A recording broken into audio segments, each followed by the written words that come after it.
Good evening, everybody. Welcome to your second week of your puppy training class. This one's going to involve a little bit more of actual puppy training, which is great. Yeah, it's different to do it in my own house and not with class dogs. So I will use mostly my Riggs puppy for demoing things. It's what I like least about the online training because the demos aren't nearly as kind of dramatic or effective when the dog is really already trained. But just to give you an idea, and I will try to kind of talk you through some things that an untrained dog may do, or things that you may experience as you're trying to achieve the same effect that I'm getting with Riggs. The cat will probably wander through here from time to time. Josie's around too, so there'll be some ins and outs. But anyhow, lots of distraction, or a bit of distraction, I guess. Yeah, so again, please don't be shy to share some of your own experiences or ask me questions. I will do my best to reply within 24 to 48 hours, either comment on your video or message you back about your questions. My messages are usually not short and sweet, which is sometimes why it takes me a day or two to give you my full response. So yeah, what I open with, what we start with, the very first thing I ever really train my puppy to do when I have a new dog is to train some eye contact. So I like to train my dogs to respond to their name by looking to my eyes. You did not ever have an opportunity to really see me with my dogs except what you see here, but you'll notice that they do a lot of watching me. Mind you, when I'm doing one of these online classes or a regular class, they know that I usually have treats on board and that I'm going to be giving some paychecks for working. But to be really honest, my dogs check in with me a lot. They give me a lot of eye contact. They did not come out of the box that way. I trained it. And I trained it by marking and rewarding initial little bits of eye contact and then building from there. So what I typically say when I'm running a group class first night of puppies is I usually will say to people, you come into class with high hopes and high expectations of your puppy.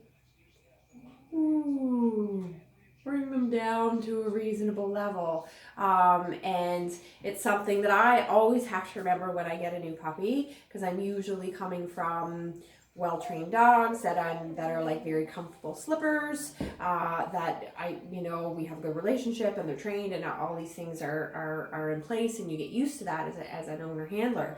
And then you get someone brand new and then, oh my goodness, I have to do this all over again. So I really am reminded on a regular basis, although Riggs he's almost 10 months old. I've spent countless hours investing in his foundation, and he's a lovely little dog and coming along really nicely.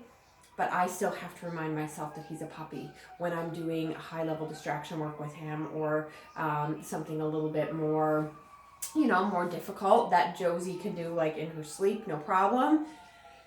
I have to be patient. I have to remember that this is still a puppy. So I have to keep my expectations realistic. You guys, as brand new puppy owners and as pet dog owners that maybe aren't as versed at dog training as someone like me, keep your expectations realistic for your puppies so that they can succeed.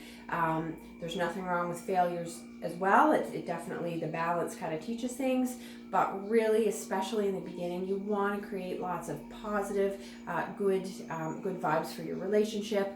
Give your puppy lots of opportunity to earn rewards and make it easy enough for them to succeed. So again, typically, it's really one of the first things that I teach. It often seems to go hand in hand with sit. Puppies learn sit very quickly, very easily. It seems to be the very first thing that people will teach puppies. So it's something that they default to and offer quite quickly. But trust me, it's super important that they offer you eye contact, all right? And I don't care if your puppy is sitting, lying down, standing. I don't care what position they're in. Any little snippet of eye contact, mark and treat that. And I'll just kind of explain the handouts that I give you guys, that the way it's kind of phrased in your homework, it says mark and treat. So So the mark is either the clicker sound, okay, everybody remembers the handy dandy clicker that I love, or you can use your verbal marker, the word yes, either one of those. Once you've conditioned your puppy to pairing together the significance of this sound or that word and food, once you've done that, then it becomes a significant marker. So you'll hear me say that a lot going forward, mark and treat. So the word mark means using your clicker or your verbal. So I'm just going to let my Riggs in here, and I'll show you a little bit of the eye contact exercise. Wait, Jojo, wait, Riggs. So again, he's probably going to offer me some pretty quick eye contact. He's pretty good at that. All right, so he's already making eye contact with me. I could tell that. Yes. Good boy. Yes, good boy. All right, sometimes I use my clicker, sometimes I use my yes, sometimes I use both. Just depends. Good boy. So again, with my Riggs puppy, he's already trained. He's been doing this since the first few days he came into my home. So he gives me quick eye contact and he gives me extended eye contact. So he stays engaged with me. Please do not expect your new puppies to do that. They're not going to do that. Just a little tiny glance, just a snippet, click and treat that. Don't offer reward if they're staring at your treat hand, if they're staring at your midsection, your hip, going around behind you and looking if you're holding treats behind your back. No rewards for that. No rewards for just looking in your general area. Wait out for full eye contact. Again, it doesn't have to be fast and it doesn't have to be for a long period of time. It just has to be a little piece. It's the entry-level position. So I'll just remind you with Riggs again, buddy. So he offers me a default down, which you'll learn a little bit more about as we go along. It's also something I train with my dogs. But right now, all I really care about is his eye contact. Boy, I tend to keep my food rewards for this exercise. I tend to keep them behind my back. Good boy. Hi, bud. Hey, bud. That's a good puppy. So again, I don't care if he lies down, sits, or stands. I just want him giving me some eye contact. Good boy. And I can't even get him to really look away from me. Riggs. Yes. So again, ideally, so he kind of came into this exercise already, of course, giving me eye contact. Ideally, you want it to be in response to their name. Riggs. So I just created a slight diversion. Riggs. Okay, so I mark and treat when he's made eye contact in response to his name. Riggs. That's a good boy. Oh, that's a good puppy. Again, short and sweet. This kid already knows it, so it's not quite as dramatic of a, or educational, I guess, of a demo. With a brand new puppy, what I would be doing, if I was here demoing in a, good boy, bud, I'm done with you for a minute. If I was here demoing in a group class setting and I picked a puppy to demo this exercise, I go to the middle of the room, I typically drop my leash, I step on my leash. So it prevents the puppy from jumping on me, it keeps them from getting away from me, and it gives me two hands.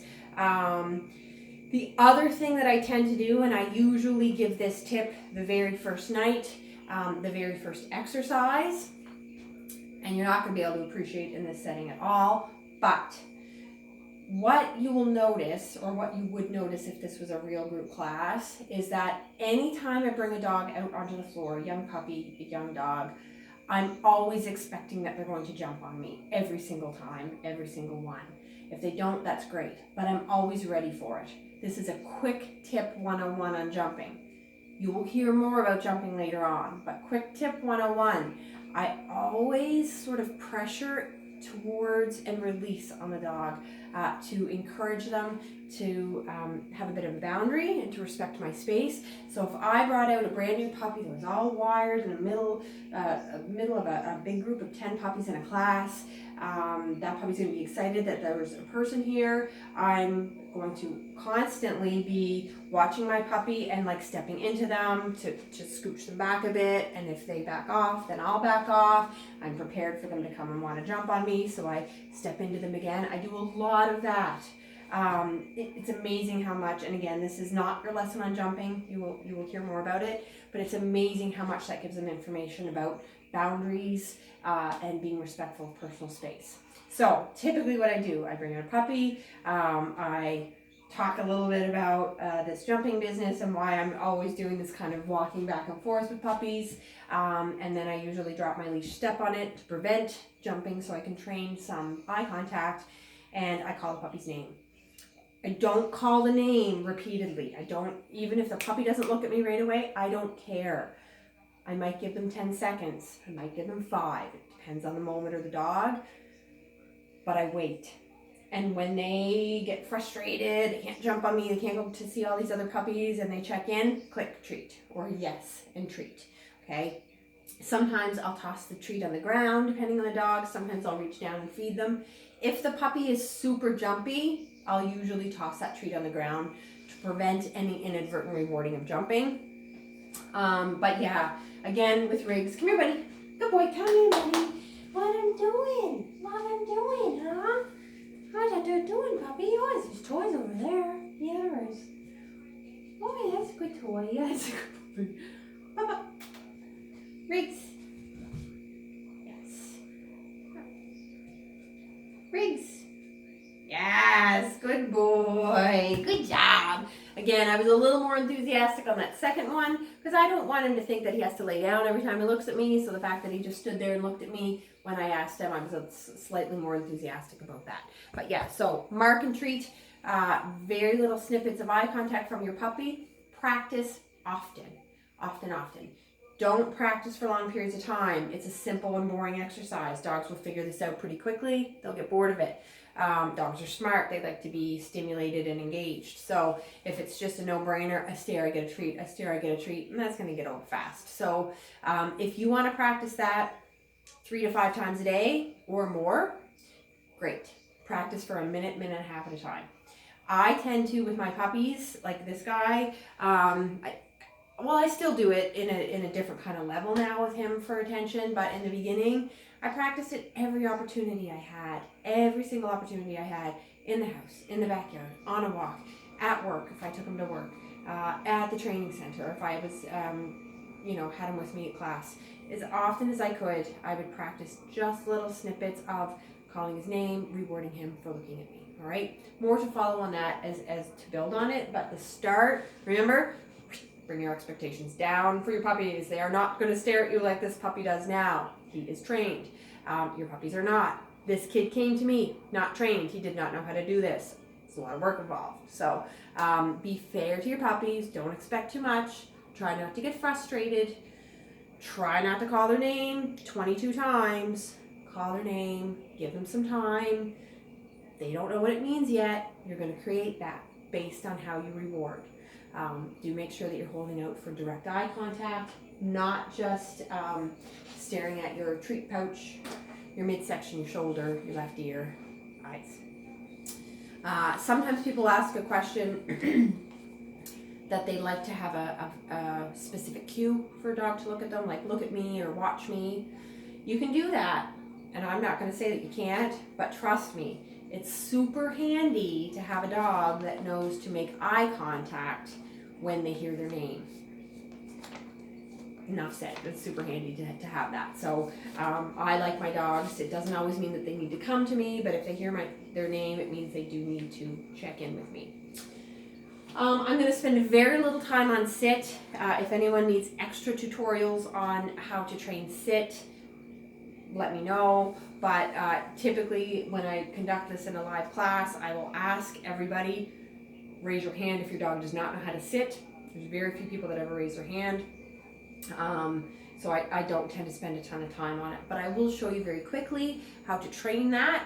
I do a couple methods when I'm training any of my basics typically.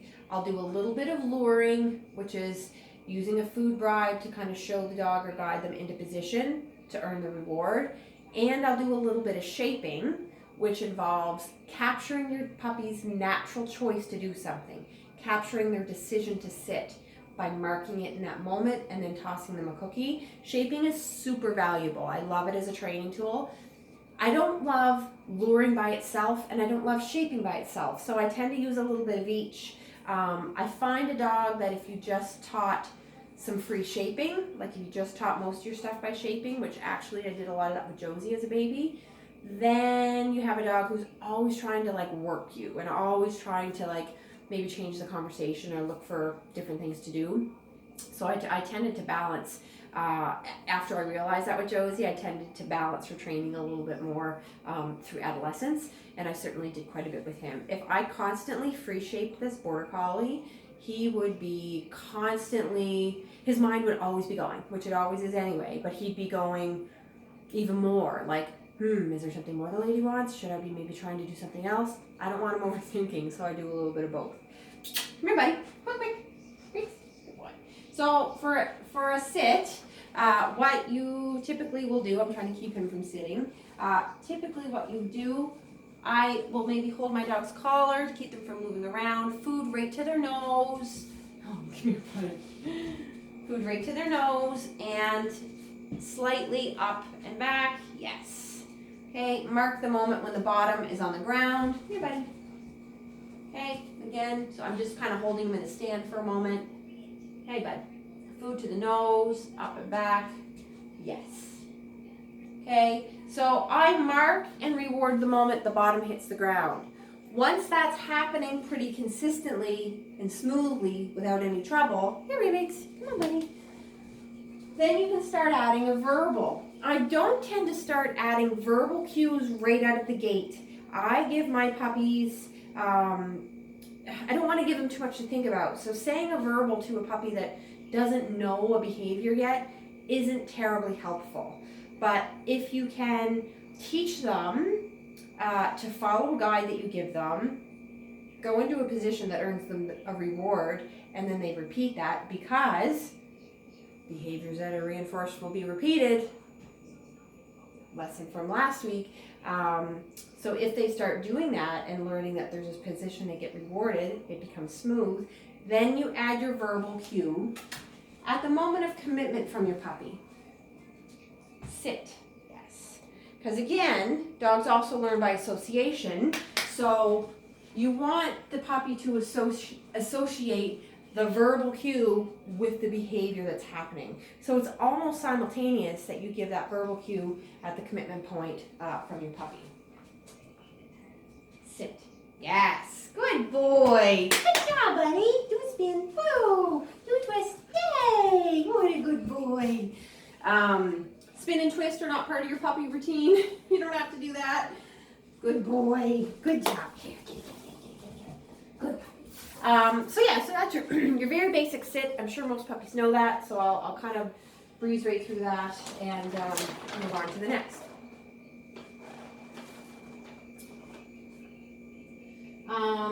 So the next thing, actually, I don't really need a lot of food for it, and it's going to be difficult for me to do a really good demo.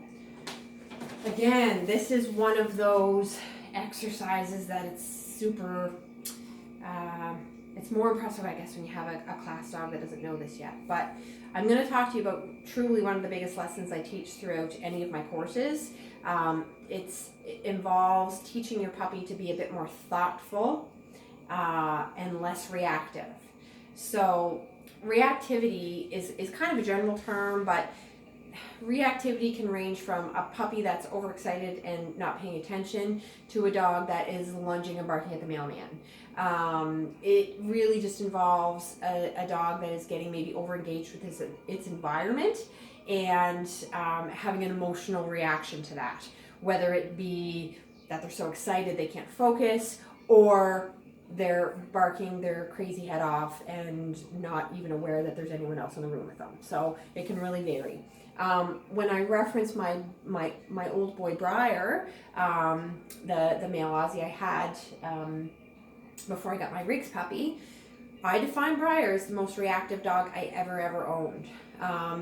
Riggs is reactive in a different way, like he's sensitive to noises and stimulation in his environment, but he doesn't explode about it. He doesn't bark about it, he doesn't whine and go on, but he may be extremely distracted in a situation and not able to focus on me, it's because he's involved in his environment. So we're still working on in regular environments, in home, in some areas of excitement, I can really bring him back to a thoughtful state. There are certain environments that, because life is still kind of brand new for him, there's certain environments that are still over the top for him that I can't really bring him to the kind of thoughtful state that would be ideal. I can bring him to a little bit of a calmer state, but maybe not quite exactly what I'm looking for. But so what I'm going to share with you is, in my opinion, the very best kept secret in dog training, and is one of the most profound things I've ever learned about dogs. And it has to do with their frame of mind. This is real stuff. I learned it from a lady named Brenda Aloff, Aloff. You can find her on YouTube. You can follow her.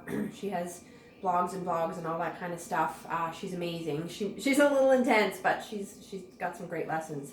So dogs have hindbrain behaviors and they have front brain behaviors, and this is very real, and it's a game changer if you can manipulate and keep your dog in more of a front brain, thinking brain frame of mind. So the hind brain is the reactive part, it's the emotional part, it's the instinctive, the not thinking, the fight or flight adrenaline part of the brain. It's the reaction part, emotional. The front brain is where it's at. It's where your dog is thoughtful, responsive. Some people will describe a warm or fluid eye, like a very soft eye, rather than a big dilated pupil eye, overstimulated or fearful or aggressive. It's the calm, all right? Everybody, obviously you guys with new puppies, but even people who have older dogs or are experienced dog owners, everybody can say that they have experienced a time where their puppy or young dog maybe knows a behavior, but they're in an environment where they don't even know their name. You can't get their attention. You can say, cookie, cookie, hot dog, look, I got steak, I got all this stuff. Your dog doesn't want anything to do with you. That is all hindbrain. That's the squirrel chasing, car chasing, mailman barking, overexcitement when people come, fear at the vet. All of those things are hindbrain. The front brain is where all the magic takes place. It's where I've earned many high-end trials. It's so much fun when your dog can focus despite the fact that there's a lot of stuff going on in their environment, but they're connected with their person and they're thoughtful. It's magical. It absolutely is. This has changed everything for me in dog training. How I connect with my own dogs, how I understand and read dogs. When I started implementing this training technique in my classes, I mean, I've been training dogs for 25 years. I've always got good results from classes, happy dogs, trained behaviors, but sometimes you could peel them off the walls. And I learned from Brenda that we are often giving our dogs food rewards when they're in a hindbrain excited state of mind to try to distract them or redirect them. We are inadvertently, when we do that, rewarding hindbrain overexcited behavior. So when I started implementing this training technique into my classes, it just blew me away how much more thoughtful and connected dogs were in class and puppies were. They were quieter. I wasn't having to scream over barking, squealing, overstimulated dogs all the time. Owners were seeing more results in class and at home. Dogs were just more thoughtful and collected in general. It changes everything. I wish the demonstration I'm about to share with you would make you believe that, but it's probably not going to, because my puppy is asleep here on the floor, and he's not terribly overstimulated. But I am going to take a moment and I'm going to get him a little bit excited.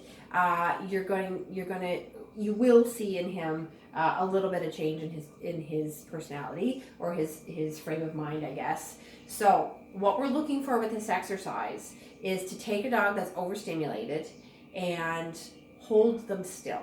This exercise is called Be Still. What I'm going to do is I'm going to hold Riggs by his collar. Usually I will stabilize my arm or my hand against my leg just to keep me still and stable. I'm going to keep my dog in a standing position. They need to have 4 still feet. Okay, so he'll try to sit maybe, he'll try to move around a little bit. He can move around, but I'm not going to let him go. If he goes to sit, I'm going to bring his belly up. As soon as I feel him about to sit, I'm going to bring him right back up If he tries to lay down, this is what your puppies are going to try. If he tries to lay down, I bring him up right to his feet. If he tries to bite me, which mine will not, but your puppies definitely will try to bite you when you do this, you can use your ouch if they're getting around and biting you. But just try to like stay your course and hold them steady. Holding the collar prevents their head from coming around too much. So try not to give in to them. It is absolute key that you do not let them win this. Trust me, you will not hurt your puppies. They may squeal, they may cry. Hopefully they do not pee their pants. That's only happened to me once in the probably 7 years I've been teaching this. They're gonna try a whole lot of things to negotiate getting out of this. There's only one thing that's gonna get them out of this hold: relaxation. As soon as they give you a calming signal, and this is real stuff, it means something in dogs, a lip lick, a yawn, or cleansing sigh. The cleansing sigh is the golden ticket. You're probably not going to get that right away. I don't think I've ever got it from this puppy yet. So, story of Riggs. I told you it was rough when I got this puppy. And it was. Because he's a million miles a minute and he's brilliant. Brilliant. His mind is always going. So I thought to myself, like, all right, put your money where your mouth is, Angie. This be still magical business you talk about in class all the time. Now it's time with this puppy. So even at home with a 10-week-old border collie puppy, I couldn't get him to give me a calming signal. I couldn't hold him long enough. I didn't have it in me. The only thing that I could interpret as a bit of a calming signal is when I held him, he resisted it so much. He didn't do it with like a fight and a flail or biting or anything, but he just grinded his teeth. I've never ever felt that.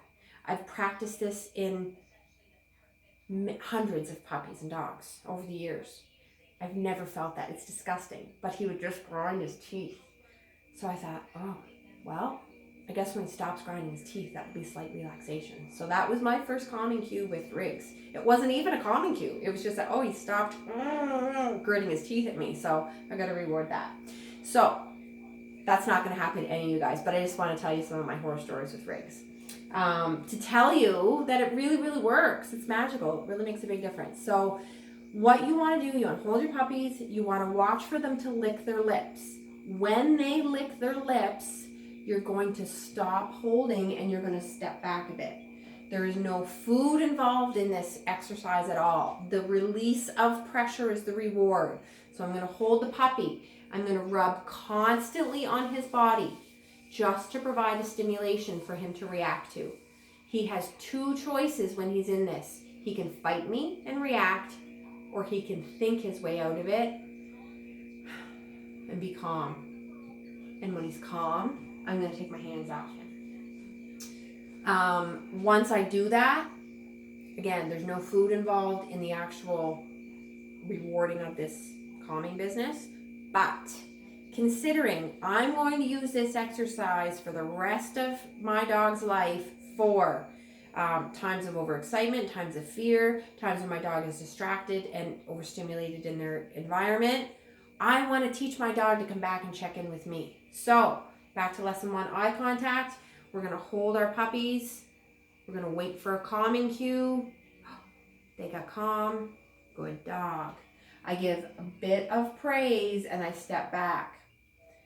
What your puppy will naturally want to do is go, oh, what's out here in the environment again? Try to prevent that. Okay, so they want to go out and look here, call your name, pop, pop, pop, whatever your puppy's name is. If they come back and engage with you, if they can give you some eye contact, ask them to sit or do something thoughtful. And if they can follow through with that and keep engaged with you, reward it. They're in front brain, they're thinking. That's where we want to offer food rewards. We want to let them know, I can keep you from overreacting. This is not a big deal. I've got this. All right, you gave in, you're thoughtful, come back, connect with me. You did something that you thought about and executed. Yes, I'm going to reward that. 5 seconds later, they're going to be at the end of their leash, wacky banana cakes again, because they're puppies. Riggs did it. He still does it sometimes. Much less than he used to. This too shall pass. All right, so I got to get my puppy awake. Ready? Look at that. Good, buddy. Yay! What are you doing? Oh my gosh. Mama's a big squeaking. Mama's a big squeaking, buddy. Look at you go. Gimme. Woo! Oh, big boy. Look at you, big puppy. What a crazy old puppy you are. You're Walter. You're Walter. Look at you. Look at you. Look at you. Look at you. Oh my gosh. Yeah, buddy. Yeah, buddy. Yeah, buddy. Ah. So he's already licking. He's already giving me some calming cues here. He wants to sit though, but he knows this. So you see that lick that he's doing? So for your dogs, you would release.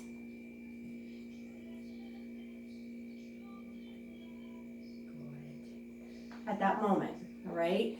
I held him a little longer. Good boy. Riggs, flat. Yes. I held him a little longer because I know him. Okay. And I know he's he's thoughtful, yes, but I know that he could settle a bit more. He could have come here, buddy. He could have kind of come down a little bit more. And that's something I'm kind of working on with him. So I didn't want to release him too early, but for you guys, you want to release the moment you see that your puppy has licked and their feet are still. So I had a little moment with him. You can back your video up to see. I had a little moment with him where I was about to let him go and he kind of like moved his back foot. I held longer. Okay, you don't want any rearrangement of the body when you're thinking about letting go. Okay,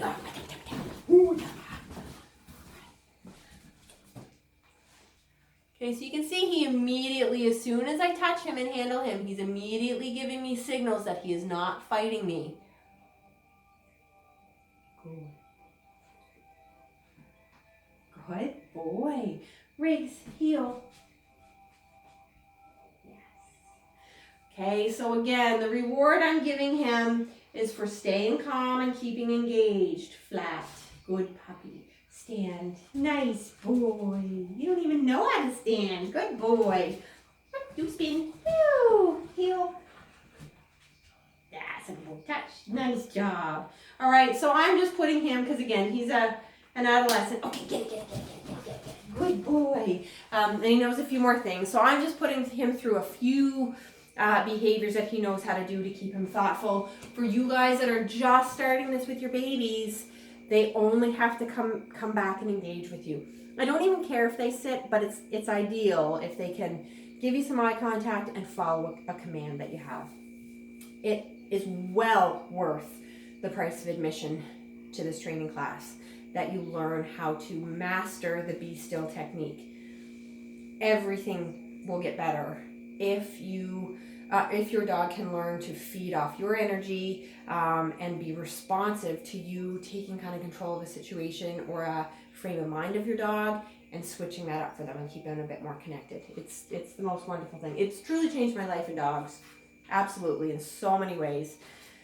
Yeah, that's the magic. It's wonderful. I do have another video that I'll share on your group that I did a few weeks ago. I'll share it probably in a couple weeks when I talk about kind of some different levels of release that you can give with your pups. So then I have a couple more things just to share with you. Restrained recall. So teaching your dog to come when called. I will talk to you a little bit more about this as our time goes on. But teaching them to come when called is all about a game of chase and teaching them to have fun chasing you and to have fun catching up with you. So what you want to do when teaching a restrained recall, again, it's hard for me to do kind of by myself, but here we go. Come here, buddy. So ideally when you do this exercise, you have two people. Each person has treats. And you're going to start out with one person restraining the puppy. And the other person is going to approach the puppy, get them really excited about what they have. And so I'm going to pretend that puppy's being restrained here. Really excited about the treats that we have. Back away and call the puppy. All right. So I'm going to be doing it with Riggs by myself. I'm going to leave him kind of in a wait command, but you're going to see me rev him up a little bit as I run away. With your baby puppies, if you have opportunity to practice with a couple people, that's ideal. I always train by myself, so I kind of change not really change the exercises, but I tweak them so that I can do them by myself. But I'll show you a little bit with him. Come here, buddy. Okay. So I would usually do this probably about 6 feet apart to start. Riggs, come, buddy. Come. Good boy. Sit. So again, normally, if you're doing it with 2 people, when you restrain the puppy, I usually hold them right around their chest. I don't hold them in their collar to encourage pulling. I just hold them right around their chest like so, as the restrainer. You wait. And then whoever's calling the puppy would come up and get them excited about treats. Ready? What have I got? What have I got? Riggs, come. Yes, good boy. So again, yes, it's a good puppy with a toy. Yes, a good puppy with a toy. So again, I'm doing it by myself, but sit. Good boy. You wait. Sit, please. Wait. Wait.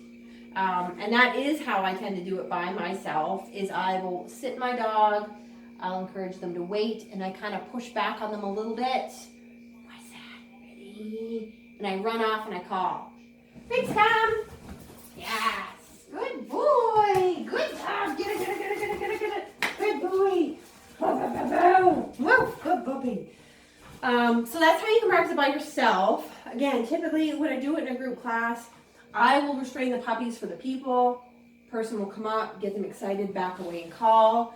And then the handler will hold and I will call the puppy back. So basic restrained recall is a back and forth recall with each person restraining the puppy at one point and each person calling the puppy at one point. So again, like your attention, practice it often. Practice it in lots of places.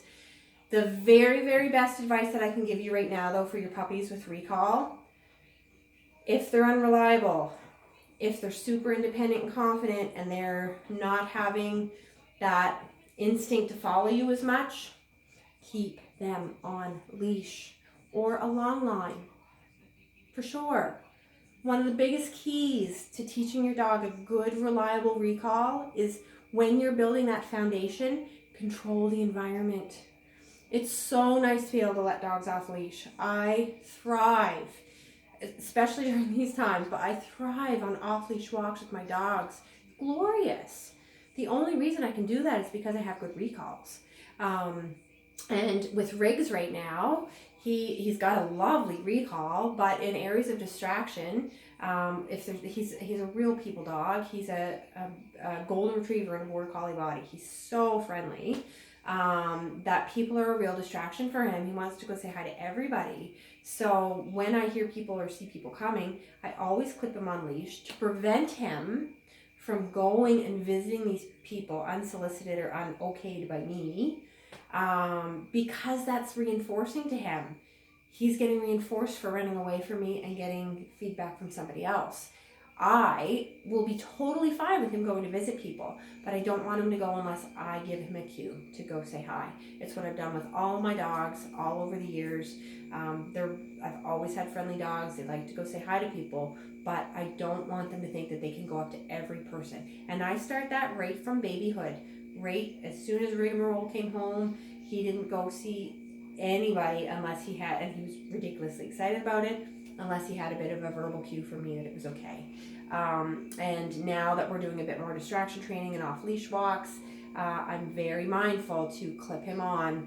And I can walk quite a distance from people and he won't go towards them.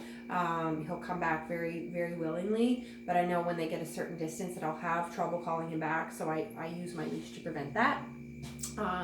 And actually it's working really well today. We met some kids on a walk today and he didn't think twice. He was well ahead of me running towards some kids and I called him and he turned on a dime, came right back. And yeah, I got lots of rewards as those kids walked by. without going and clobbering them. Yeah, it was great. So yeah, key to your recall: control the environment, keep them on a leash or long line. Oh, and by the way, Riggs as a puppy, I have a fenced-in backyard because he was super confident. Had life's instruction booklet right in his back pocket. He didn't really need me. He didn't have a recall, and even in my fenced backyard. So probably for the first month I had him, he was in and out on leash. It could have even been longer than that. Yeah, probably about a month. He was in and out. I had to go out with him and have him on a leash in the fenced yard because he just would zoom around the yard, and I didn't want him to learn to run away from me. And now I can't keep the kid away from me. He's on my heels all the time. So prevent the running away. Teach your puppies to have a lot of fun chasing you and catching up to you. Oh, last little tip on your recall. Do not worry about them sitting when they get to you right away. Please don't worry about it. The most important part is teaching the catch up, teaching the recall. You're always rewarding the last thing that your puppy did. So if you're working on recall and your puppy just zoomed up to you as fast as he could, past distractions, past anything that is distracting, and he gets to you and you ask him to sit and you treat him, you've simply rewarded another sit. So be mindful that you're rewarding the moment that you want, which is when your puppy catches up to you. The last tip I'll give you before I sign off: hold on to your puppy's collar when you catch them. Help desensitize them to collar grabs. We often grab our dog's collar in a negative way, and not like out of force or madness, but like, oh, don't do that. Oh, don't get outside. We grab them a lot. So we like to, especially when we're grabbing them on recall, we don't want them to always think that they're being grabbed and put their leash put on and taken away from the fun. So just get into the habit of reaching in and making sure you have a hold of your puppy, treat them, and then you hold them and the next person call them. I did have one more thing I wanted to touch base with, but I see we're at almost 45 minutes, so 42 minutes, so I'm going to sign off, and I hope I left you with enough content for this week. I will upload some of your handouts within the next day. I think there's some from last week too that I need to take photos of to actually add to your training handouts as well. And I encourage everybody or anybody who's not shy to please work on some of your skills with your puppies. Upload your videos, good, bad, or ugly. It does not matter. Everybody can learn from it if you're not shy. I will comment on your video. I will offer you some feedback. I'll tell you what you're doing great. I'll tell you what you can improve on.